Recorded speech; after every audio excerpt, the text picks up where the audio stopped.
మరి ఎట్లా అనిపిస్తా ఉంది మహిళా సంఘ ఈ చీరలు ఎట్లా అనిపిస్తా ఉంది రేవంత్ రెడ్డి గారు చేయడం? సార్ ఇచ్చిన సారీస్ బాగున్నాయి సార్. ఉమ్, కోటి మహిళలకు సారీస్ ఇవ్వాలని చెప్పేసి మళ్ళీ కోటీశ్వర్లను చేయాలని చెప్పేసి సార్కి వచ్చిన తాటికే ఫస్ట్ హ్యాండ్స్ అప్. ఉమ్, సార్కు దీనికి వల్ల చాలా చాలా థ్యాంక్స్. ఉమ్. మాది చాలా బాగా అనిపిస్తుంది. అయితే గతంలో బీఆర్ఎస్ గవర్నమెంట్ ఇచ్చిన చీరలకి ఈ చీరలకి ఏం తేడా కనిపిస్తా ఉంది?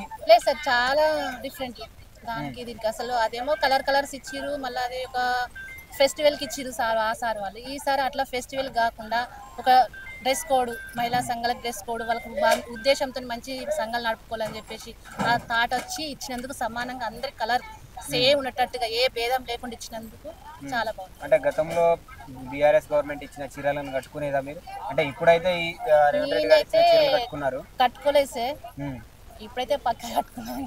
ఉమ్. కట్టుకొని మీడియా ముందే మాట్లాడుతున్నా. అంటే గతంలో ఇచ్చిన చీరలు ఏం చేసేవారు? నేనైతే ఏం తెలియదు, ఉన్నాయి తీసుకున్నాము, ఉన్నాయి ఉమ్.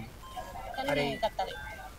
ఎట్లా అందరికి అది సమానంగా? ఎందుకు కట్టలే అంటే సార్, అది ఫెస్టివల్కి ఇచ్చిర్రు, ఫెస్టివల్కి అనేది కట్టము కాబట్టి అది కట్టలేదు.